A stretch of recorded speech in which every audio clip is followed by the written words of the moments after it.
week 4? Week 3? Week 5? Episode 3? Week 5? Episode 3, week 5? What the hell is going on here, for God's sakes? Of the NFL season? Yeah. I'm Dane. I'm Justin. We got a great show again for you today.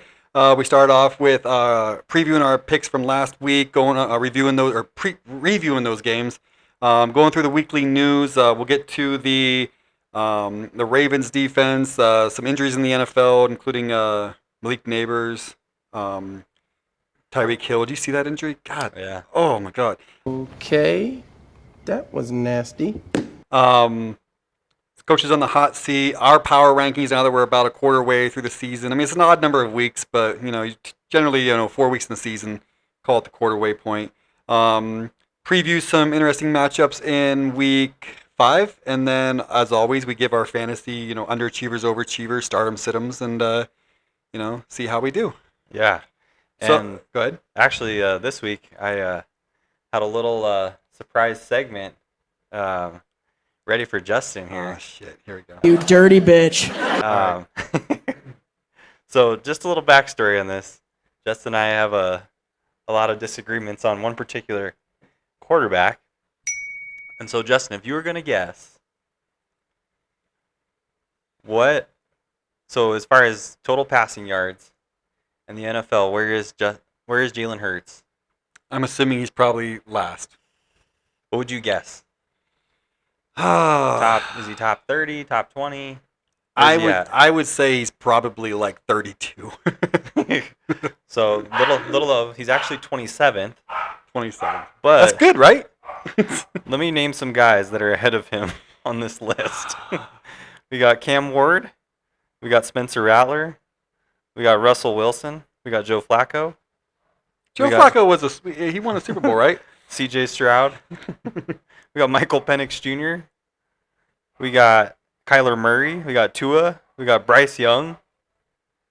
48-year-old Aaron Rodgers. How about touchdowns? If you were going to guess how many passing touchdowns. Yes, 5. So, I just hit interceptions. I was about to say, Geno Smith isn't the leader. There's no way. So he's got 5. Where does that place him in the ranks of NFL quarterbacks? 15th. 17. 17. So, yeah, with 5. Leader right now is Lamar with 10. So I would argue that you take his passing yards and you take his passing touchdowns and you double it. Because he's doing all this in a single freaking half. Because the Eagles' offense is, when I say nowhere to be found, I mean like 30 yards total offense in the entire half. I mean like -1 passing yards in an entire half. I mean like when I say that they take a half off every game, they literally take a half off every game. Passing, like fantasy numbers has never been my argument with Jalen Hurts. It's been when he needs to make a play, when he needs to throw the ball away instead of taking a sack where you get knocked out of field goal range. When you need to make a play, he might get it with his feet. When he just knows how to win. That's his thing. It'll never be and would, like, if you put Joe Burrow on there, he goes, absolutely, they would be breaking records. But I don't think they would win 20 in a row. Because there's an interception here, an interception there. Maybe it bounces off A.J. Brown's hands in a weird, fluky thing and gets it's that type of thing. Like that's always been my argument with Jalen Hurts. Yeah. How many yards? I want it on the record. I did not bring this up. How many yards did he have in the second half of week 4 passing yards? 130. But he did that he did that in the first half. Yeah. How many yards did he have in the second half? 0. He has 0 completions in the first half. We're gonna get there because I have a lot of bad things to say about my Eagles. I had to ambush Justin, but this segment's called "The Truth Hurts." Yeah, love Hurts, but we'll get into that here in a little bit. All right. Okay, fine. You want to start there? I want to start with our picks. So I went 2-1 last week. Dane went 1-2. That puts me 4-2 on the season. You 2-4. Just that's the one thing I can brag about. Probably the only thing I can brag about in this freaking podcast. I'm gonna go home already. All right, so we'll start with the game reviews. I fear I'd let you go first and kind of vent. Yeah. Eagles. Packers-Cowboys. By the way. Yeah, Packers. where do I even start? I think offensively, I have no issue with the way that the Packers played. 500 yards offense. Jordan Love was throwing lasers around the field. The run game got going. Josh Jacobs looked great. And I think that's a credit to the Packers offense, but I think it's also a factor. It just shows you how bad the Cowboys defense has been through 4 weeks. I mean, they just can't stop anything. So I think it's a combination of those two things. Now, Packers defense, on the other hand, just ugly. Now, I do think Cowboys did have an advantage knowing Micah Parsons, knowing how to stop him. If you watch the game, I mean, they were chipping him and double teaming him pretty much the whole game. So ended up getting one kind of fluky sack, I will admit. But our secondary is ugly. I mean, outside of Are you missing Xavier Howard? Or I mean, not Xavier Howard. By the way, he retired today. Jair Alexander. Maybe, although I think he was kind of on the downside. He was injured a lot, so you couldn't. It's hard to depend on you. Just Corey Valentine, man, he got exposed. George Pickens was cooking him all night, and I can't even imagine how bad it would have been if they would have had CeeDee Lamb. Like, that's pretty concerning. So, but I also think, to the Cowboys' credit, I think Dak Prescott had an MVP level game on Sunday night. I think he played his butt off. Right now, I would say if their record was better, if somehow, some way, the Eagles self-destruct, which is quite possible, but if somehow, some way they win the division, he's got to be up there in MVP. What they're undoing is their defense. It's so bad. I think the way that the Cowboys mitigated the Packers' pass rush is that they had just these quick passes that were like Dak was getting the ball out so fast that nobody from the Packers D-line could get home. So, I mean, credit to him, credit to the scheming of the Cowboys offense. I think they had a really good game plan going into it. And honestly, 40-40, 80 points scored. I think even though it was a tie, this feels like a Packers loss and more of like a Cowboys win, just because no one had the Cowboys winning the game. Spread was 7.5. And Cowboys really hung tough and showed a lot of character for sure. So, how about you? What's your takeaways from Eagles, Buccaneers? I was very happy at halftime. So anyone who follows the Eagles or knows, like, the Buccaneers have been just a terrible spot for us Eagles.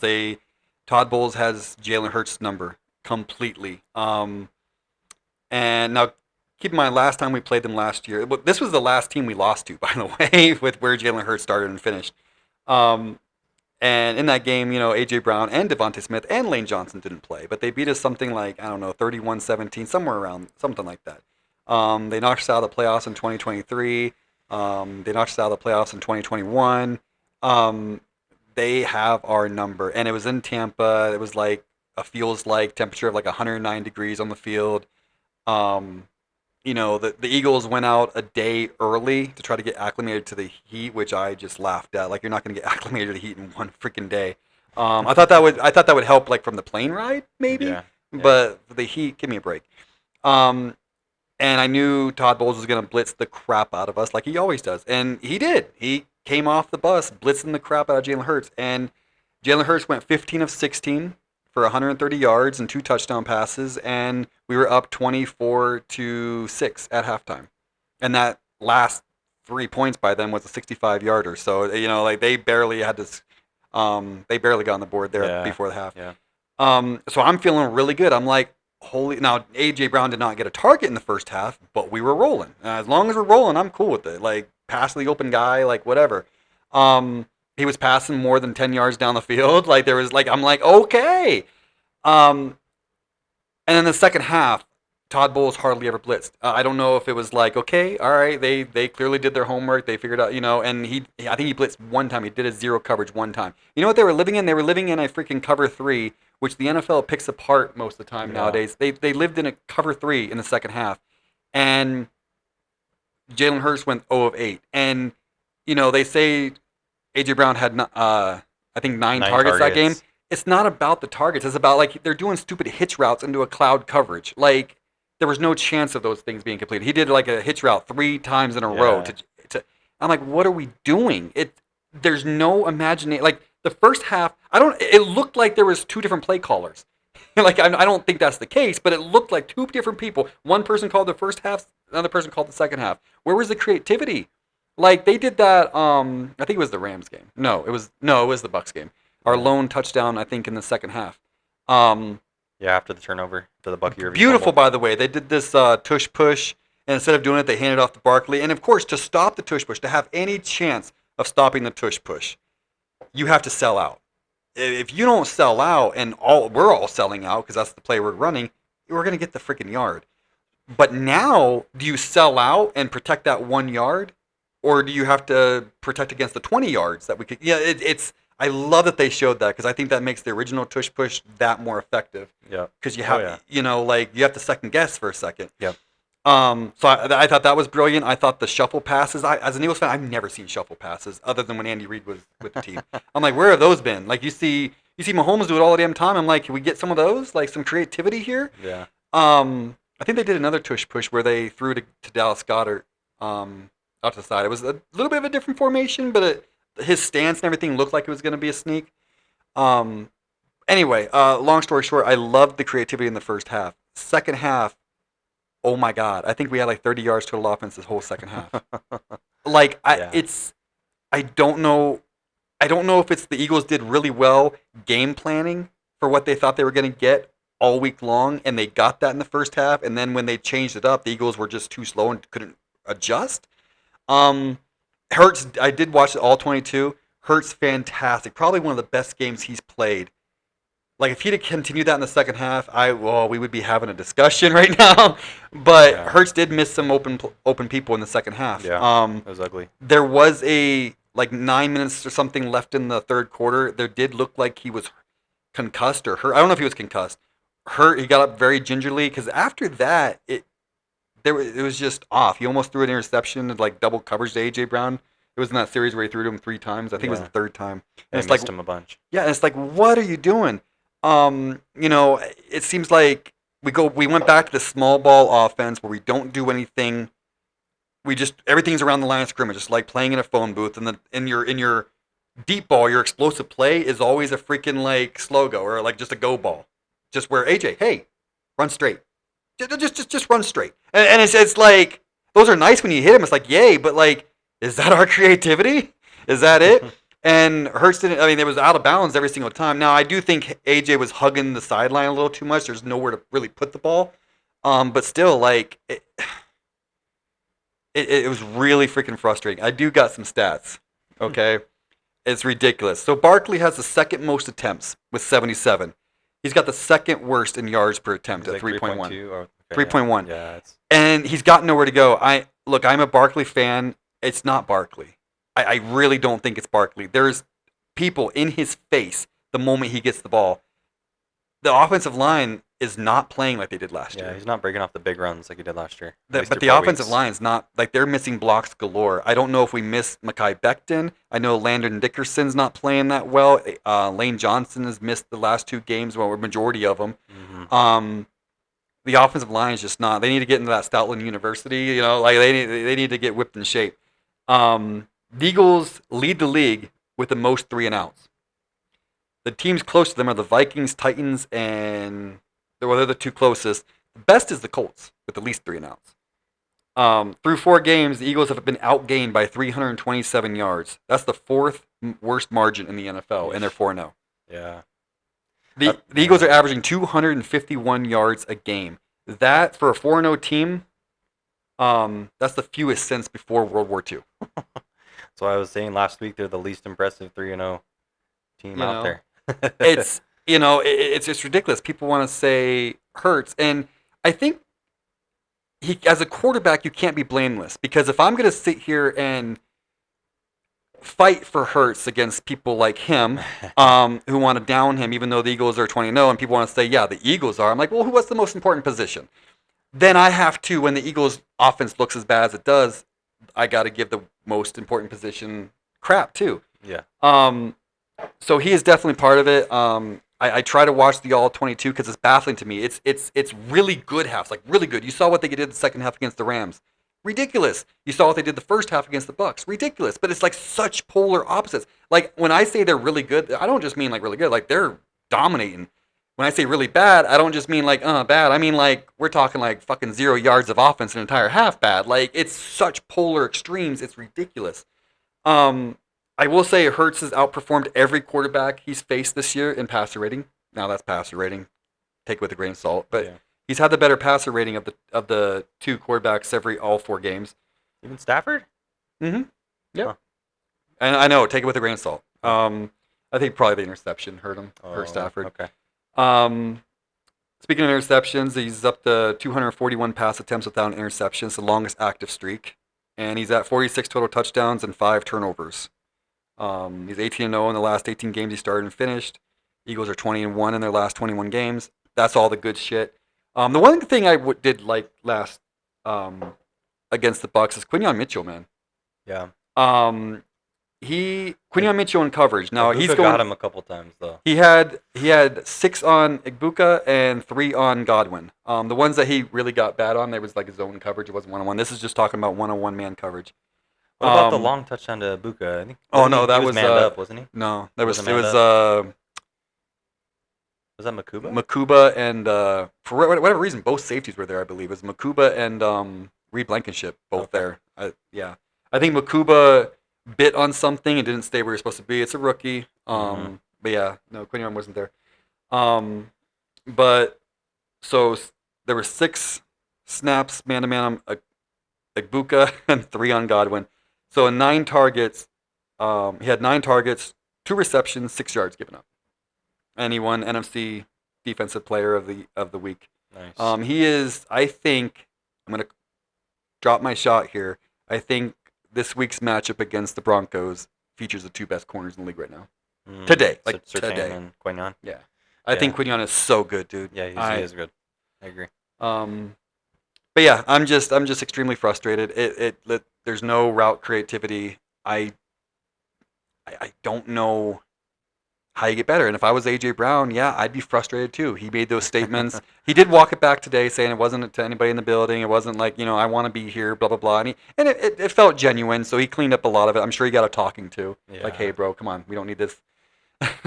You just wonder when it's gonna boil over because he's done this before. This isn't the first time AJ Brown has made waves. And I just think the whole like cryptic quote on X was he literally did the opposite of so what that quote ironic. said to do. Exactly. So ironic. Like just saying that like totally undermines the whole quote in itself. So it's kind of one of those. It's just this is wide receiver drama. And this is a bad week for the offense to get on track. You're going against a Broncos who's very good pass defense. Yeah. If anything, their run defense is questionable, but like their pass defense is legit.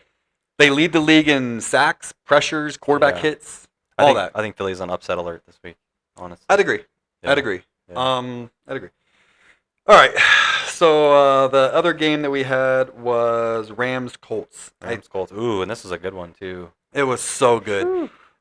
When are they going to get rid of that fucking rule, dude? With the out the end zone? Yeah. I like it. You like it? Yeah, I like it. I hate it, bro. And it seems like you never think about how much you hate it or how much you want it out of the game until it happens. I think it should totally be in play because that's the most important time to hang on to the dang football. I is when agree, you're but about to to give score. it to the other team? Yeah, I mean that's ball control, man. Also, like, how can you be that dumb? Like, I don't know if he was trying to showboat or what he was doing with the football because he had it in one hand and then he decided to extend it out of his arm and shoot it through the back of the end zone on the 1 yard line. So Was it in SoFi? It was in SoFi. Then it's not Rams weather were at or home. shouldn't be heat or No, he's just I think he was trying to showboat or something and just shot the ball out the back of the end zone. But I like the rule just because I think it just shows the consequences of those kind of stupid plays, and you just have to you have to have good ball control in the red zone, and if you don't, that's what happens. The other team benefits, and that was the difference in the game. 7 points, Can we talk about something? So yeah, Puka, dude. yeah, he's incredible. God damn, bro. Like Devontae's good too. yeah, I mean, but like I remember when it was like how many years ago? I forget where I was, but I remember, the Puka Nakua was like having a couple good. There was like a couple good games. I'm like, what's because the name? I think we were just talking about this off camera, but like the name, I was like Puka. He was a Puka late Nakua. rounder too. Yeah, he was a late rounder. So I just thought originally, like when he first started doing well in the NFL, I'm like, it was just some kind of like it won't last. Yeah. God damn, dude. He's Like, good. wow. Yeah, he's that Rams offense is so fun to watch. I think he's kind of showing that he's in the upper echelon of NFL receivers. He's uncoverable. Yeah, I think he's gonna be in the same kind of conversations as Justin Jefferson, Jamar Chase. I don't guys know like why that. he's not already. Yeah, I really he's don't. special. He's so like Special. I hate saying underrated because everybody raves about him, but it feels underrated when in comparison. Because you do top 5, he might be 5. I don't know, but like people say Chase, they say Justin Jefferson, they say AJ Brown, they'll say maybe CD Lamb, Yeah. maybe Puka comes in after that. I don't know, Yeah. but like. Man, dude, he catches everything. He's He does. always open. He's just not that big, strong Terrell Owens type physique. That's just like, I don't know, man. Like he is. Yeah. That guy's good. Probably the best wide receiver Matthew Stafford's thrown to since Calvin Johnson. Honestly, Mm-hmm. Megatron. And I will say, like, even though the Colts lost, they proved to me they're legit. Yeah, They proved to me they're legit. Also, like you just think about like really, they left 14 points on the board because not only was there the Adonai Mitchell touchdown that came off the board, but if Adonai Mitchell doesn't hold on that block, Jonathan Taylor goes for a 60-plus yard touchdown rush. So, I mean, gosh, those two plays go differently, and it's a whole different ballgame. And I think people talk about Daniel Jones maybe in a little different light this week too, because gosh, they beat the Rams by 7. Then we say, and they're 4-0. Then we go, oh my gosh, like the Colts they might be a player in the AFC, and I still think they're going to make a deep run. I think it's a really good team, but I think they're the sleeper this year in the AFC that nobody saw coming, myself included, truthfully. No, I didn't see coming. I'm not ready to put Daniel Jones in like that top 10 category yet, but like, man, just watching that game being entertained, like he does throw a much prettier ball than I thought. He is a NFL starter. There's no doubt about that. Like he can run an offense, and he can make all the throws. And gosh, like a lot of teams would love to have a Daniel Jones on their squad right now. It just shows you like what coaching and what the right situation can do. Seriously. Like it's also okay. Here's another look thing. at Baker Mayfield. He was like everybody's throwaway until he got to Tampa. Then you got to think about Minnesota and the fact that they let him go, and they let Sam Darnold go for J.J. McCarthy this year. Like, it's looking like a really big mistake when you basically kept the worst of 3 good you kept the worst of 3 quarterbacks and 2 very proficient NFL starters. If I was Minnesota, I'd be kind of regretting my choices a little bit right now. But all done with that one? Yeah. All right. Let's get to some news of the week. Ravens defense, man. Oof. Yeah, they got some injuries. They got Maku. Help me with his name. Not Makuba. I always get confused between know. on the Eagles. I can't say this. It's a defensive tackle. Namdi Makudebe? Yeah. Something like that. Gosh. I probably butchered it. I'm so sorry. Yeah. And then I think are they putting I think I saw they're putting the linebacker Roquan Smith. Albanoy. They put Roquan Smith on Smith. Yeah, there was 6 starters injured on Sunday. And I know Lamar Jackson wasn't at practice as of Wednesday. Mm-hmm. I mean, he maybe misses a week. I don't know, but it's just looks bad, man. Like I was high. Matabike. I was high on them. I had them winning the NFC North. We'll get to the next topic here in a bit about the Steelers. But what do you make? Because we saw the Lions light them up. That didn't put out red flag. I mean, well, first the Bills came back on them. High scoring game, but it's the Bills, and it's a prime, like big time game. No red flags went off on me. Yeah. The Lions, Yeah. again, it's the Lions. I'm like, okay, well, the Lions can do that to about anybody. But when the Chiefs did it, it's like, I know they got Worthy back, but I'm like, okay, like this is getting. I think the Ravens, I guess, so when I watched that game against the Chiefs, I think the Ravens are the more talented squad on for that sure. field. I think from the top down right now on that team, I think their will has been broken. I think it started in week 1, losing a game to the Bills, a team that is a player in the AFC when they really should have won that game. They had in the fourth quarter, and then they basically threw that game away. And then to come in or to have the Lions bully them in Baltimore, run them over, which, Raven football has always been physical. It's always been, we're going to stop the run, and we're so big and strong up front that we can play pass defense. And these teams aren't going to be able to run on us because we're just bigger and stronger than them. And Lions showed like, no, we're gonna bully you guys in your own home. Yeah. And then you got to go into Arrowhead against Patrick Mahomes, a team that has been your kryptonite the last several years in the playoffs. And then you get down early and you just see Lamar and you just see the whole team. They feel like, oh my gosh, it's happening again. Here we are in Arrowhead. The Chiefs are knocking us off again. We're favored just like we were in the playoffs to beat this team. And here we are, the number 15 in red. He's beating us again. And I really think the will of that team right now is defeated. And I think they look at some of their star players like Lamar, Derrick Henry, and then when they see these guys kind of fold, I think the whole team goes with them. And I really can't blame John Harbaugh. I think he's a fantastic coach. I think some of those. It's uncharacteristic of a John Harbaugh team. Yeah, it really it's is. just I think some of their star players, when they get in those big moments, they don't show up in the biggest ways. And I think, like even the whole injury with Lamar, like, do you think he was injured when he came off that field with a hamstring? I mean, I don't know this for sure. He definitely could have an injury, so like I don't know this 100%, but I kind of wonder if he just was like just fed up and just walked off because that whole scenario was so weird because he wasn't limping when he walked off the field, and then he went into the locker room and they said he had a hamstring, and it was just like in my mind it almost felt like Lamar was like, I'm just done. I'm done with this game. I'm quitting. What's crazy is like they're 1-3, but like given their division, I know the Steelers are but like that division's still winnable. Oh yeah. You still easy. have two It's two only games. week 4, yeah. Yeah, you have 2 games against the Steelers. Yeah. I mean, the Browns and the Bengals for damn sure ain't gonna do anything. So Yep. like, Yep. it's still there for the taking. So we could be Absolutely. looking really stupid by the end of the season. Absolutely. But just looking at that defense, man, like it's a toss up for me with the like there's 3 defenses that are just like fucking just booty juice. That is the Cowboys, the Ravens, and the Bengals. Like, Yeah. good God. And like the Ravens, I'm not used to seeing it because you're used to like the Ray Lewis, Ed Reed days, of them just dominating. And for example, like right now the Ravens defense, they're last in total defense, last, Eesh. 31st in passing. Eesh. What's even more unlike them is they're 30th in rushing.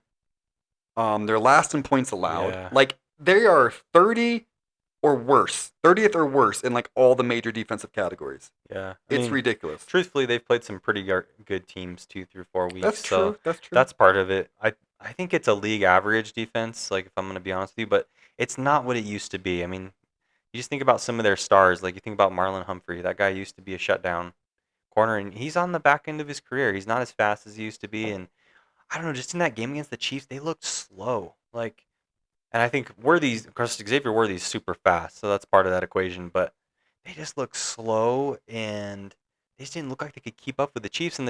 And outside of Xavier Worthy, the Chiefs are not loaded. So if the Ravens were gonna beat the Chiefs, that was the game to do it, and they just folded. Yeah, So I was very surprised to see that score. I thought the Ravens would, especially coming off, with the Lions on was it Monday night? Yep. Or was it Sunday night? I think it was Monday night. Either way, it was a For sure. primetime game in front of everybody, and It's getting Monday. embarrassed like that. I know they kind of made it closer at the end there, like a 2-minute drill or whatever it was, but you basically got embarrassed. I felt like they would have some heart, come out against the Chiefs, and I actually thought they were going to win the game, but at least make it close. And when I turned it on, I was like, whoa, oh my God. Yeah, it was bad. Segueing over to our next topic, it's very that relates to that one. Do you think the Steelers are now a favorite for to win the division? Yeah, it's close. I think it's going to be really, really close at the end of the year. I think it's going to probably come down to a game or 2. I don't think the Steelers are going to run away with it. I think a lot of the underlying metrics right now in the Steelers offense it's pretty poor. Like really feel like that game that the Steelers won in Dublin against the Vikings, if Jordan Addison scores that touchdown at the end of the game, it's a totally different ball game. It's just Jordan Addison couldn't outrun Peyton Wilson even though he had a 15-yard head start. It's just really odd how that game ended If for my aunt was a Minnesota. girl, she'd have been. If my aunt was a boy, she'd have been my uncle. If. Sorry, I'm So sorry. it's just it's. I think the Ravens are going to have a better rest of season. I think they're having some road bumps right now. Now without Lamar, maybe for a few weeks, it could get a little ugly. But I think it's going to be close. You just look at the Steelers' offense, and Rodgers is doing what Rodgers does. You know, he likes to throw his little 3-yard slant, his wide receiver screen, and I mean, it's not exciting. I don't think it's something that's going to fool a lot of teams on their record or in their schedule, and so I think the Steelers are going to have some harder days ahead. And I don't think the Minnesota Vikings. I don't think that's an inspiring defense. I think pretty much anybody, I mean, including Kenneth Gainwell, can run the football on the Minnesota Vikings. So I think it's going to be close. They're last in sacks, or they gave up the most sacks. So Yeah, and the best defense in the AFC North is the Cleveland Browns. oh yeah, which is for sure. crazy. Which so me, I'm sticking with the Ravens. I don't want to be a prisoner of the moment yet. Yeah. I don't want to put this out there. It's gonna be Like close. I don't wish injury on anybody, so I'm not putting it out there like that. But you got a very old Aaron Rodgers. I can see Myles Garrett coming off the edge, and I don't know. Will Aaron Rodgers? That's just one example, but will Aaron Rodgers even make it through the season? He doesn't move like he used to. Yeah, either, I'm gonna ride with the Ravens for now. That could change in a couple weeks. If this is like 2 more weeks of just the same old, and the Steelers are winning or holding their own water, like I might change. But for right now, yeah, I'm still gonna ride Ravens for now. Yeah. All right, so we have a couple injuries. We already talked about the Ravens' defensive tackle, but we got 2 wide receivers out, 2 really good wide receivers. Did you see the Hill injury? Yeah. Oh my God, dude. Which one do you think impacts their team more? Man, I don't know. Both those guys are probably the biggest weapons on their offenses. Honestly, I think probably the Neighbors injury Agreed. is more severe. I think too, maybe this is a little segue into our coaches on the hot seat. I just like Brian Daboll and Joe Shane, man.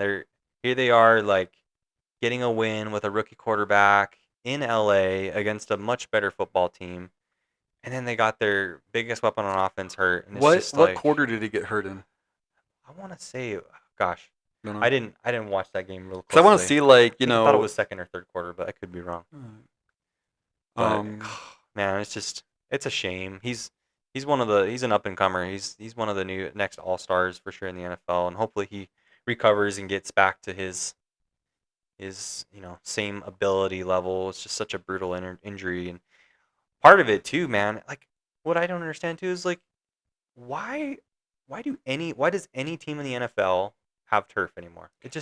Dude, that place is a death trap. I It's don't just- know why you would allow your own team that's going to play on it 7 or 8, or is it 8 or 9 now? I don't know. Basically half the season's worth. and you're paying these guys how many millions? It's I makes can't tell no you. sense. Like the Eagles play on it once a year, and we always have injuries that one year, that one game. It seems like I don't know why. I don't get it. Like it's a disadvantage for your own football team. Yeah. I don't know why you wouldn't just use real grass. I don't know. It drives me crazy. I mean, the players want it, of course, because they don't want to get hurt. They want to have long, healthy careers. And wouldn't you too if you were paying your players, hundreds of millions of dollars? Like I don't know. I don't foresee Tyreek retiring. He's saying all the right things. He'll be back, positive energy, all that stuff. But do you think he's done? I think he's done. I think he's done. You You weren't even that great this year to Yeah. begin with, and your main thing is speed. Exactly, and he's not a big guy. He's an undersized wide receiver, and the reason he's been so good is he's so explosive. His acceleration, his ability to change speeds so quickly and stop on a dime, and his athleticism is what has made him so good. And I think this is it for Tyreek Hill. And then not to mention all the things he's dealing with in his personal life. And I think that's it, man, for Tyreek Hill.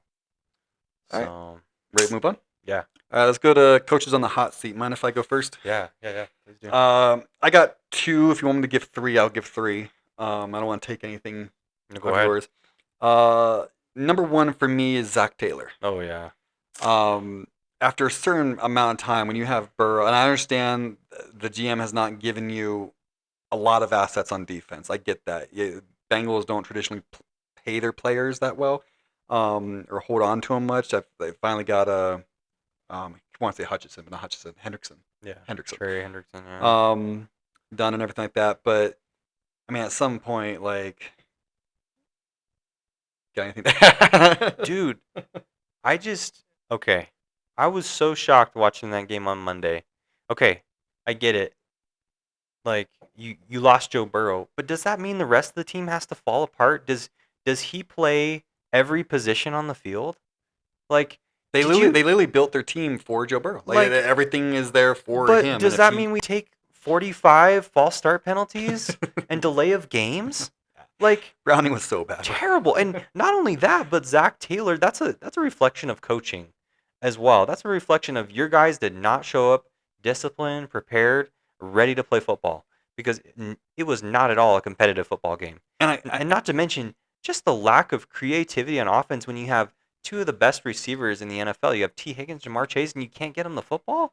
Not to mention you have a super explosive running back in Chase Brown, and you give him 10 touches all game. Like, what are you doing? Like, okay, I get it. Joe Burrow is a generational quarterback. There's no doubt about that. He's awesome. He is but my favorite from a strict passer. He's my favorite But quarterback. he doesn't in the NFL. play every position Yeah. on the field. Like, it's ridiculous, and I really think it just shows like how much that organization has relied on Joe Burrow, not only just the player, but his presence and his ability to lead that team.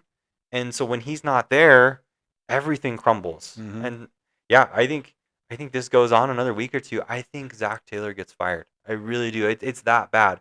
Like they've looked like the worst team in the NFL, like worse than the Saints, worse than the Jets, worse than the Titans. I just think you look at like really basic things like just getting a playoff, and you can't even do that. You I'm know? hoping so, because when I saw the Broncos beat them 28-3, I kind of got, oh, come on, we face the Broncos next. Oh. But I'm hoping it was just the Bengals just suck. They are bad. But yeah, you wonder if them getting to the Super Bowl is what bought him the years that it bought him. Because I mean, the Bengals in the Super Bowl, what the hell? I think so. And I think Joe Burrow, he's so good at checking into plays that beat defenses because he's such a cerebral guy. I think that's been a lot of their offense is Joe Burrow getting them into the right play that beats the coverage. And outside of that, when you don't have a quarterback that can do that, it exposes the rest of the team, including the head coach and the play caller. And it just shows that, yeah, guess what? This guy, he carries the team, you know? And it's brutal in Cincinnati. If I was a Bengals fan right now, I'd be pulling my hair out. My next coach is Dave Canales. Is that how you spell it? Canales. Okay, from yeah, the Panthers. yeah. He's only been like 2 years. It's only Yeah. been 2 years, but again, this one's questionable. I thought about not putting him on there because he inherited a shitty ass team, and at least they're being scrappy. So I don't know. I just feel like at some point you just get impatient. It's like, come on, Yeah, like someone turn this thing around, which is almost unfair because you got to get the talent to turn it around. Yeah. But what do you think about that pick? Yeah, I agree. It's been bad in Carolina for too long, and I think truthfully, like Bryce has not been the best. They should have picked C.J. Stroud. I mean, there's no doubt about that. I mean, I think too. I mean, there's not a lot of talent on that team. Besides, I mean, you got T Mac now, the new rookie. He's really really good. But outside of that, I mean, you got Chuba Hubbard and a couple other guys, Coker's on the IR. Like they traded away Adam Thielen. The defense is just it's in shambles. They don't have any pass rush. It's outside of who's their number one corner there? Gosh, what's his name? J.C. Horn. Outside of him, I mean, it's empty. So it's hard because I think Canales is a good coach. It's just not a lot of pieces there. But also at some point too, like owners, they get tired of excuses and they want to see wins, and so a lot of times that means a change. And so I agree. I think Canales is on the hot seat. I think they could go in a totally different direction. That could be a team that gosh, they trade away some assets and try to get a higher pick in this coming year's draft because it's just you've seen flashes of it with Bryce Young, but in any big moment, Bryce Young can't make the throw. He can't Is make Jalen the, Hurts better than Bryce make Young? the play. Oh yeah. Okay. I just wanted him to say yeah. one nice thing about yeah. Jalen Hurts. That's all I wanted. Although Bryce Young does have more passing yards, right? Oh, fuck So. you. Okay. All right. So I also wrote down Brian Daboll. I know you kind of briefly speaked on it. Yeah. And then you had a really good one that I just totally glossed over with the Dolphins. That Yeah, was, Mike McDaniels is he's on the I hot seat. think It's a big win for them. his last week. nerdy and the way he goes about things was tolerable when they were winning. I think it's wearing thin. Did you hear his post game conference? I did not. What's that? Oh my gosh. It's bad. I don't know if he's on something. He always Or- looked like that. But you just got to listen to the audio clip because it's almost it's like the lights are on but nobody's home. Like it's terrible. I mean, I would love to. I need to go and watch the clip and just see how he looked in person, but just the audio clip itself, if you have no context, it's just it sounds like he's on some kind of drug. I don't know. It's crazy. All So right. I don't know how that team functions. I mean, I think he'd be a really good. I think he's a great OC, but Yeah. if he's gonna succeed in the future as a head coach, he's got to have a strong defensive coach along with him because, gosh, that defense it's bad. And the other thing too, big mistake that the Dolphins continue to make is to overplay players that underperform, including Tua. Yeah. I just think they're paying him $55 million a year. Yeah. And what has he done? What has he done? Like, every time they get in the playoffs, when they play one team, like a good AFC team, they choke every Mhm. time. And they don't show any toughness. The chance they had to beat the Chiefs in Arrowhead when the Chiefs were weak, they couldn't get it done because it was too cold. It's just like Mhm. there's no toughness Yeah. on that Miami team. So, I think we'll see what happens. I mean, big win against the Jets. I mean, but it's the Jets. They're 0-4. Yeah. But yeah, I think if it doesn't get better, it's gonna be game over for Mike McDaniel. You want to finish it up with some power rankings in fantasy? So yeah. All right. You want me to do mine first? Yeah, go ahead. All right. This is when I wish I had like the NFL films music. And All right. I'm just gonna go from 10 to 1. So number 10, you got the Kansas City Chiefs. Yeah. I got them barely making my power rankings. They're 2-2. No, 2-2 now. Yep. 2-2. They beat the Giants and the hapless Ravens. Yep. I get it, but they get a little bit of deference from this dynasty that they've been on and everything else like that. So I do have them 10. Didn't want to leave them off yet. And also, once you get down that far, it gets really difficult because it's like, man, there's a bunch of mid teams all kind of jumbled up there. And guess what? They gave Rashee Rice back after Yeah. next week. Yep, So, they already got Worthy oof. back. Yeah, it could get interesting. Yep. And that Thornton, whatever his name is, Taekwon. Yeah. he's speedy and showed up He's some good. in clutch. So they got some receivers there, some weapons. Number 9 got the LA Chargers. Okay. I put them ahead of the Chiefs. They did beat the Chiefs. Justin Herbert's playing really good right now. Who'd they lose to? They lost to They lost the Giants. Giants. Last week. Yeah, that's what made me like, ugh. Again, I if you listen to the show last week, I was not expecting much from Jackson Dart, and we'll get into his stats later in fantasy. I got we'll talk about it later, but he didn't do much, but just I didn't want to be the first team to face him because you don't know what's happening. You don't know what the scheme's going to be. It's a whole new quarterback.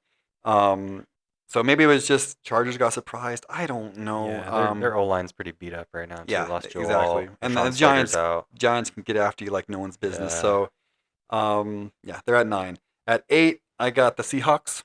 Nice. I like that defense. I like their pressure rate.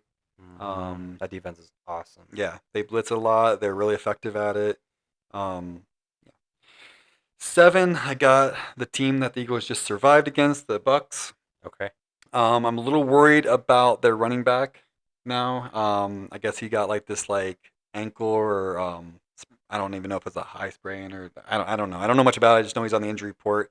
6, I got the Packers. I got your Packers. Yep. I'm a little worried about that secondary. I think their defensive line's good. I think their linebackers are quick and agile and fast. I think sometimes they over pursue plays, Yeah. but they're just so damn fast that if they just don't get misdirected. But that offense has a lot of potential. That defense has a lot of potential.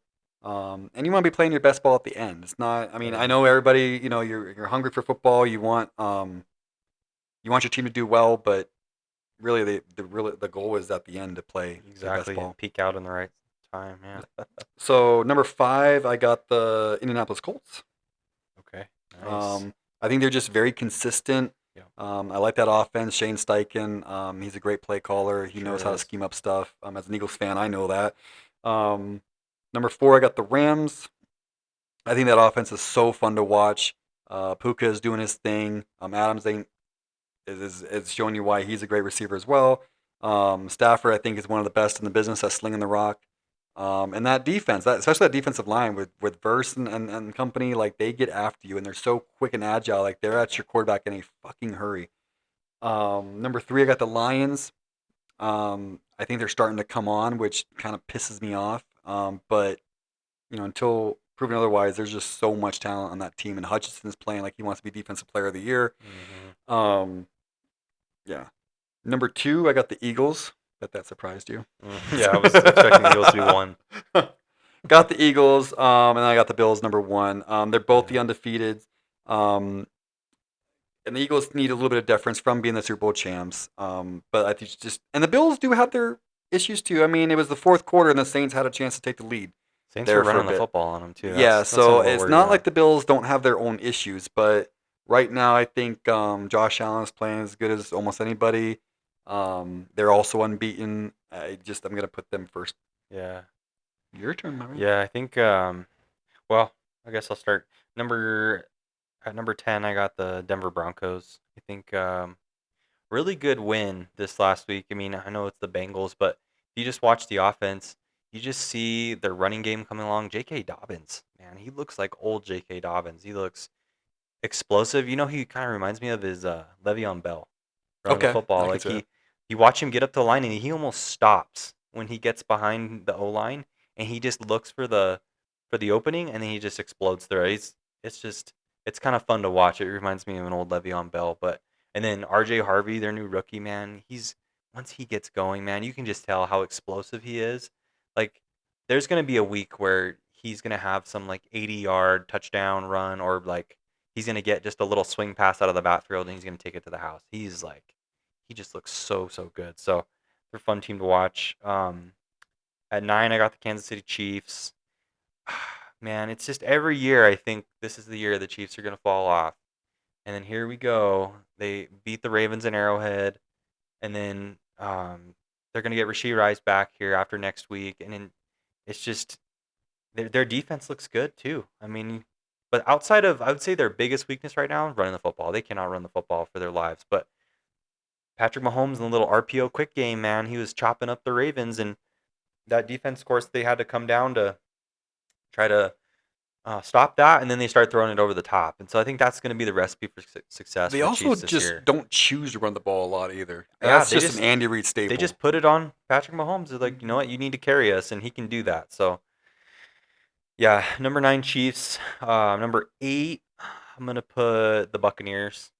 I think that's a really good team. Fortunately they have the injury bug this year, but you got Godwin coming back, you got Wirfs coming back. Hopefully Mike Evans comes back later in the year. The defense has been pretty good overall. I think that's going to be a team that's going to make a deep run in the NFC. At 7, I got the Colts. At 7, look really good this week against a really good Rams team. Really good weapons. Defense is playing well. I think that's going to be another team that's going to be a real pain in the butt in the AFC as well. Number 6, I got the Seattle Seahawks. Looked great against Arizona last Thursday. I think that team can get better too. I think the defense has been awesome. I think the offense still has some room to grow, but I think what that means is that there's more potential there. I think that running game can get better. I think once they get JSN, JSN didn't even have that many yards in that last game, and they still looked pretty good against the Cardinals. But I think once they get the passing game and that running game going a little bit more, they're going to be a really hard team to beat. 5, I got the Rams. Gosh, I mean, Stafford this last week looked awesome against the Colts. I think he made a lot more throws than he made against Philly the week before. He missed a bunch of throws in the red zone to Devontae Adams and Puka that should have really put the Eagles away, and he just missed, straight up missed. So I thought he looked a lot better. So that's a dangerous team. They are definitely a team that can be Super Bowl bound. I put the Packers at 4, even though the last 2 weeks have been so ugly, defensively especially. I just think the Cleveland game was just stupid. I think I think the Packers just made a lot of stupid mistakes. And then the Cowboys game, I just think our defense didn't show up to play. So I think there's better things ahead for the Packers. I think that team's gonna probably make a pretty deep run, hopefully. Um, and then I have the Eagles at 3. Here's the thing about the Eagles. As much as I crap on the Eagles, I think the positives with the Eagles is they've shown the last 2 weeks. So week 3, really bad first half, really great second half. Week 4, really great first half, really bad second half. If they could just put 2 of those halves together, they would blow teams out of the water. So I think the Eagles have crazy potential, untapped potential. And I think if their OC can just wake up and release the wide receivers and get some more kind of schemed up passing plays down the field, some shot plays, I think the Eagles are I think the Eagles are the best team if they get out of their own way. To be fair, and I don't mean to interrupt your thing, I do. To be fair, I do think some of it's on Jalen from a standpoint of I do think he requires a simpler offense. The only thing is the reason why I'm not putting it all on that is I've seen Jalen in a better offense. Yeah. So that's why I put most of it on the OC. Sorry. Yeah. So I mean, I think they scheme up some shot plays to AJ Brown and Devontae. That, gosh, it'd be so dangerous. Number 2, and I think this is close between number 2 and number 1, and I'm kind of a little torn, but I think I'm actually going to put the Bills at number 2. I think the Bills, they're a great team, but I'm a little worried about them against the run game. I think that some of these teams are going to run it down their throat and just keep Josh Allen off the field late in the season. But no quarterback's playing better than Josh Allen right now. Also, the exciting thing about the Bills is that they haven't had their whole offense isn't Josh Allen this year. They can run the football. They have guys that can make plays outside of Josh Allen, like James Cook, who are really explosive, that allow Josh Allen to win even when he only has 200 passing yards, 1 touchdown. They're winning those football games. It doesn't have to be 4 touchdowns every week for Josh Allen for them to hang with another team. So I think that's a really big positive this year. But I think the hungriest team right now in the NFL is the Detroit Lions. I just think the way that they look on both sides of the football, I mean, it doesn't even seem like they miss the OC or DC at all from last year. It's like, it kind of makes you I saw this funny thing the other day. It was like, is Ben Johnson a system offensive coordinator? Yeah. Because it was just it's just been so impressive to see them not only run the football, but also for them to create big passing plays for Jared Goff. Yeah. And I suspected that Jared Goff might fall off a little bit this year without such a talented OC, but it hasn't been an issue whatsoever. And I think part of that is just that run game's been so good that the threat of that makes everything so easy in the pass game. And so credit to Jared Goff, credit to the OC in Detroit, credit to Dan Campbell and for, holding it together even though he lost pretty much all of his coaching staff this last season. So just reflects a lot on the culture of that team, Dan Campbell, and just the whole Lions organization. So they aren't the laughable Lions anymore. No, They're definitely they're it's shocking to see a Packers fan put the Lions at first. You gotta give them credit where credit's due because I'm scared. Yeah. So it looks like we had the same 10 except for I had the Chargers in mine, you had the Broncos in yours, but otherwise the other 9 were all, it's crazy, the Eagles face every single one of these 11, or 10 other teams except for the Colts and Seahawks. We will face the Bills, we will face the Lions, we'll face your Packers. It's ridiculous. We'll face the Chargers. We face the Broncos next. It's like, good Lord. That's the only thing I'll say. Only thing positive I'll say, despite these problems, is we did beat. I mean, the 3 of the 4 teams we beat are on this 10. So I mean, it's like. Also, I think that's kind of and in some ways, I would say that's a little bit of an advantage for the Eagles because when they go into the playoffs, they're going to be tested. Yeah, that's true. They're going to be tested for sure. They're we'll get there because to get 4-0, and we're gonna We got the Giants twice. We got the Cowboys again. Although the Cowboys can definitely, I think the Cowboys, like I would not put them. They're not in our top 10. I wouldn't put them 11, 12, 13. I probably wouldn't even put them in the top 16. Mm-hmm. But if they face the Bills right now, the Bills will be on upset alert. Like they Yeah. have Oh, that yeah. weird Jekyll and Hyde ability to they're just too Jekyll and Hyde with that defense. They'll win a lot of games they probably shouldn't, and they'll lose a lot of games they probably shouldn't. I feel like. Anyway. Yeah. All right, on to fantasy. Yeah. All right, so we have overachievers, underachievers, and then our stardom and situm. My overachiever for the week has to be Jackson Dart. Let me see. He was 13 of 20 for 111 yards, 1 touchdown. He also had 54 yards in the ground and a touchdown. Not crazy numbers, but I think he did better in his first start than I thought, and he got the win. Yeah, that's good.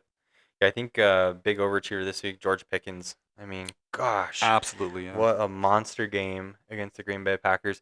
And I think in that offense going forward, even when CeeDee Lamb returns, I think George Pickens has proved to the Cowboys organization that he can take on a major role in that passing attack. And so I think even when CeeDee comes back, I think that they're going to rely a lot more on George Pickens.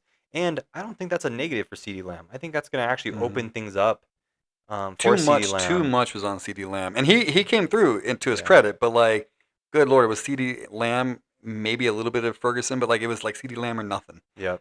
I think mostly like just him proving it to Dak himself. Like you can Absolutely. have all the practice reps in the world, but like until you're in the game and the bullets are flying, like I think he proved a lot to Dak himself. So when CeeDee Lamb comes back, like that offense already is first in yards, first in passing yards, and And they were fifth able to in run points. the football against the Packers too. That was the other thing. Yeah, I mean, so like it's as for as bad as that defense is, and trust me, it is bad.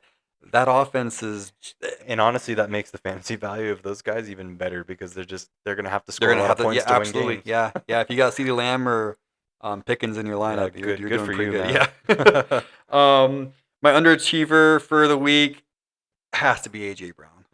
And I don't think it really is his fault. Don't get me wrong. So I kind of feel bad putting him in the underachiever. Yeah. But this is the fantasy section. 2 receptions for 7 yards. Raise your hand if you have AJ Brown on your fantasy team. I was very happy last week and not so happy this week. 9 targets, 2 receptions, 7 yards. Now, the week he did do good, I did say start him. I will say that. And he did well. I figured the Eagles would overcorrect. Now he puts that Twitter X, whatever the hell you want to call it. He put that out there. And look, AJ Brown's smart. He's savvy. He knows the Philly media and national media in general is going to talk about it all week long. Yeah. He knows he's going to be a big part of the game plan going forward. The only reason why I won't make him my stardom because he's probably going against the best cornerback in the NFL. Not that AJ Brown's not talented enough to win some reps on him. Oh, yeah, he definitely can. But that's with the Eagles already having issues getting AJ Brown the ball, which is stupid, by the way. The fact that it's going to be Patrick Surtain on him, and I don't even know if Patrick Surtain, would you even, given the Eagles' problems, would Patrick Surtain even travel with AJ? Why bother at this point? Yeah. Devontae's good too. Yeah. I would just stay Sometimes on my side. what those teams do is they'll take their shutdown corner, put him on the number 2, and then they'll just box That's the number true. 1. Yeah. They'll just double the number 1. So that might be what they do, and then they just load the box against Saquon. But AJ's my underachiever. Who's yours? I'm gonna say Cincinnati wide receivers, man. I mean, it's not their fault either. I mean, Jamar Chase and T. Higgins are plenty talented. It's just like we talked about earlier. Cincinnati can't get it done, whether it be coaching, quarterback. If you are a Jamar Chase owner or a T. Higgins owner, right here, it's rough, and just the draft capital you spend on those guys is significant. And so I don't know when better days are gonna come ahead. I mean, the thing is, I don't even know if they'd really benefit from Cincinnati trading for another quarterback. I think it's going to be just as bad. I think the problems are bigger than just Jake Browning. And at this point, save your draft capital and just take the L. It sucks. It's hard to tell a fan base that. And I think you got to just. I mean, I think when you're as a fantasy owner, you got to keep starting Jamar Chase. Unfortunately, I think there's going to be a week where he pops off. There's going to be a few weeks, but there's just going to be a lot of ups and downs. If you got Jamar Chase, he was likely your number 1 overall pick. And I think T. Higgins, I think you got to sit him until something changes. I mean, you got to be able to see it first, because I mean, if Jamar Chase is struggling, T Higgins is not gonna get it done. So My stardom this week, I think, might surprise you. I think it's a very creative one. I got Christian Kirk. He's going up against the Cowboys. okay, I yeah. think now you good would one. probably say, why not Nico Collins? Well, one, the stardom is supposed to be more of a surprise. Like, if you got Nico Collins, you're probably starting him. Like, Yeah. so I feel like the stardom is more of like an underrated player. Like, hey, you might want to get a start this week, and sit him is more of like a big player. Like, Sure. hey, you might want to drop. So Christian Kirk, wide receiver 2 of the Texans, going against that terrible Dallas defense. And look, Dallas probably isn't going to keep Nico in check, but I feel like that would be the receiver they're going to try to stop, which could leave Christian Kirk like That's true. all fucking day. So I think that'd be a good one to start. That's true. Mine's Trevion Henderson on the New England Patriots. Okay. I think he's taking over that backfield. I mean, initially early in the year, New England didn't trust him. He was having some issues in pass pro. He had a fumble early on, and Ramondre Stevenson was the lead back, and sure, this last week Ramondre Stevenson outtouched Trevion Henderson, but you just look at the player, and just by the eye test, he is the much more explosive running back, and he's going to take over this backfield. And Buffalo has been vulnerable to the run. Teams have run on Buffalo, and so I think moving forward, Trevion Henderson's going to start to take over that backfield, and he's going to be a weekly starter. So that's my start of the week. My sit-em is going to surprise some people because you probably shouldn't sit this person, so don't listen to me. This is stupid. Because if you got this person, you're probably late first round, maybe mid first round. I don't know. So it's like, why would you ever sit this person? But you could either be really smart or really stupid. It depends. Justin Jefferson. Yeah. The Okay. Minnesota Vikings have allowed the most sacks, and they just happen to be going against the Cleveland Browns. Yeah. I hear you on that one. So it could be just, and Cleveland's got a really good defense. It could be a down week for Justin Jefferson. And is it still Carson Wentz? So Carson Wentz. Let me tell you, as an Eagles fan, that guy gets erratic like crazy. I guarantee there's gonna be an interception or two, Yeah. and he's gonna be looking up at the stadium lights quite a bit. He will take unnecessary sacks. I could see Justin Jefferson having a down week. Now, if you do manage to be stupid and listen to me, and he does well, I'm sorry. But yeah, I have a couple sit-ems this week. I have I would say sit your Tampa Bay running backs this week. I think Seattle's defense is serious, even with if Bucky's there, if he's not, if it's Rashad White, if it's Sean Tucker, I don't think that the Tampa Bay running backs are going to get home this week. My other sit, it's funny you say the Justin Jefferson. My other sit is on Minnesota as well. It's Jordan Mason. I think Cleveland, I think they have the best defense in the NFL right now, and you can't run the football on them. You can't pass on them. You just have to be patient to beat Cleveland right now. You have to let Joe Flacco, or I guess Dylan Gabriel this week, make the mistakes that put you in position to win the game, because they're just dominant, man. And so I think it's going to be interesting. I think Cleveland's one of these teams where it's like, I think they could win a lot of 17-14. And Cleveland is starting their new quarterback Dylan this Gabriel. week. Yeah. For Cleveland to beat Cleveland, you gotta stay patient. Their offense isn't gonna be something that like beats you necessarily. You just gotta not beat yourself. Yeah, Don't let Myles Garrett freaking wreck the game. Mhm. And I hate to bring this up again. I'm so sorry, but you have to kind of play like the Eagles a little bit. Just don't. You don't have to like score on them like a lot or anything, but just don't do that one play that. Let them make the the mistakes. Yeah, if you have to go 3 and out, whatever, go 3 and out, but let them make the mistake. Yeah, so I think Cleveland's going to win a few of these low-scoring games this year. They're going to win some, 14-10, 14-17, 21-14 kind of football games. That defense is that good. So, yeah, sit Jordan Mason, sit the Tampa Bay running backs, and then start Trevion Henderson. So, you want to review some games or preview some games? Yes. All right, Eagles Broncos. Yeah, Eagles favored by 7.5. We're favored? No, we're not. Mm-hmm. Where'd you get that? I heard it's 4.5. in Philly. Yeah, it's 7.5 right now. What? Yeah. No. Yeah. Are you sure? Oh yeah, I just looked at it. Just looked at the line. Based on Underdog. That's what Underdog's saying. That's what Underdog's saying? Mhm. Because I just straight up Googled it, and Google's AI, whoever the hell that is, said 4.5. Oh, okay. Which one we going with? I'm going Denver. I'm going. No, to, man, like which Ooh. coverage, like which spread are we going with? The 7.5? Here, let me look at it again. But I'm like pretty sure 7.5. I don't know. It was just That 7.5. surprised the crap out of me if it's truly 7.5. Yeah, it was 7.5 on underdog a second ago. Let's see. Because Here we go. that's surprising. Yeah, Philly 7.5. Wow, that Yep. is so much more than I thought they'd give. I mean, it's in Philly. Philly's really good. Like 4.5 felt like perfect.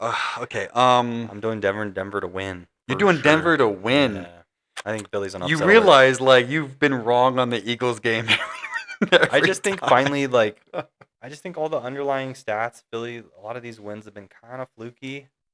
I think this is kind of where the rubber meets the road, and they play a hungry, young Broncos team that is ready to win. So, All right. Everything that I've seen says Denver should win. Everything. The Eagles have besides the been spread, out. Yeah, Eagles have been outgained by every opponent. The Eagles' offensive line is not doing well. I think their pass blocking. I think they're ranked in the 20s. yeah, Like their offensive line is not playing like this super team offensive line. Like, and here comes the Broncos, who are first in sacks with 15, first in hits with 41, and first in pressure rate at 47.1%. Like, that's not good. We're having a problem getting AJ Brown the ball. Oh, here comes Patrick Surtain. Like I'm not too worried. I know Bo Nix has his moments and all that stuff. I'm just not that scared of their offense, especially with Philly's defense. That's not what scares me. It's their like how with the way our offense is playing, how are we supposed to score against this defense? If you just look at the roster on paper, we should be able to score against anybody. But I gotta be real. So I'm looking at it like everything like that tells me this is gonna be the game that we get beat. Just knowing Philly, and it's not like we're gonna go freaking 17-0. I'm gonna pick an Eagles loss here on this podcast at some point. But what's making me change my mind is like this is the game they win. This is the game they probably look good and win. The game we lose is gonna be after a week where we look great. yeah. Like you know what I mean? Like where I'm all of a sudden You're like not suspecting it. yeah, because we've Yeah. been looking like booty juice like for freaking 4 weeks in a row, or at least for halves, and everybody's like, you know, all the drama in Philly, and everybody's, you know, bitching about it and everything else like that. Like, is this going to be the game we lose, or is this going to be where we look good and we lose some other game after, you know, our guard's down? I'm going to pick the Eagles to win. I was really, really debating the whole drive over here to do the podcast with you, everything. I was like, I know I'm going to surprise Dane. I'm going to pick the Eagles to lose. I changed my mind literally in the last 5 minutes. I'm going to pick them to win, but I am going to pick, especially if we're doing 7.5, I'm going to pick the Broncos to cover. Absolutely. I think that could be a best bet, honestly, having the Broncos cover that spread. Yeah, week. I'm gonna predict the Broncos to cover. For the first time this season, I'm not predicting the Eagles to cover. Yeah. All right, your Packers are on a bye, so instead of doing one game of the week, because we usually do 3 picks, my Eagles, his Packers, and a game of the week, we'll just do 2 game of the weeks. Yeah. We got the Bucs and Seahawks. What's the spread on that one? 3.5, Seattle. Where's it at? So it's in Seattle. Seattle. Yeah, it's a 4:05 p.m. start. Who do you got? Ooh, man. I think this is a hard one. I think Tampa's really good. I love Baker. Love what they're doing on defense. But, gosh, Seattle's home of the 12th man, one of the hardest places to play in the league. Their defense is awesome. I think I'm going to have to go to Seattle here in this football game. I think they're going to beat the Buccaneers. I just think, too, like, after last week and the way that went in Tampa, I mean, it could go the other way around because you think, well, Tampa's motivated now that they lost to the Eagles, and they're going to go beat up on the Seahawks. I just think this Seahawks team they're really, really good, and at home, I think the Seahawks are going to be too much. Now, I do think it's going to be a really close game, so I think the Buccaneers do cover the spread. I think the Buccaneers lose to Seattle Seahawks. I think it's 30-27. That'd be my score. I went back and forth on this one. It's so difficult. This is our first disagreement. I'm gonna go Bucks win, and obviously cover. Yeah, yeah. Seahawks are favored, right? Yep, 3.5. I'm gonna go Bucks win and cover. Okay. I'm a little worried about Bucky Irving and Yeah. probably not playing. He's so good, dude. He impressed the crap out of me against the Eagles, Yeah, dude. he's really I good. was like, wow, I didn't know you were that good. Yeah, that's a tough one. I don't feel confident about it either way. But I mean, I got Bucks winning. It would probably be. I think it's gonna be a little bit. I feel like I keep saying the score over and over and over and over and over again. I'm gonna go like 24-20 or something like that. Yeah. But yeah, I got Bucks winning and covering. Next one is Bills and Patriots. Bills and Patriots. Buffalo is favored by -7.5. 7.5, and it's at So it's in Buffalo. Buffalo. Yeah. Yeah, I'm gonna go Bills in this game for sure. I think New England's secondary is it's going to be really vulnerable to Josh Allen in that passing attack. I think their run defense is decent. Now I don't think this is going to be a blowout. I think 7.5 is too much. I think the Patriots cover. So I don't think Buffalo is going to win by more than a touchdown. I think it's going to be a really really close game. So, and you got the other part about this is like this is a division rival, and sometimes these division games get a little wonky. So it makes me nervous. Like this wouldn't be a game that I'd want to pick straight up or go bet on. But I do have Buffalo winning. I don't have them covering. Um, I think it's going to be a lower scoring football game too. I really do. I get that sense. I think New England, they're just familiar with what Buffalo does. I think a lot of the things that Buffalo do are not going to be a surprise to them. And then same thing with New England. I don't think that they're going to surprise the Bills too much. I don't think they have the firepower to really go to Buffalo and beat them at their house. So I'm going to take a lower scoring game. I think it's going to be Buffalo 23, New England 20. I got the Bills winning, like you, and I also got the Patriots covering, like Yeah. you. I'm gonna go like Bills 31, Patriots 24, so it's a 7-point barely the Patriots cover. So yeah, that's our picks. Yep. This is our third episode. Third This is for week 5 of the NFL. Yep. week 5. Tell us what we got wrong, what we fucked up. We'd love to hear from you. Comment below, participate in our polls. Love the engagement, and we'll be back next week. See you next time.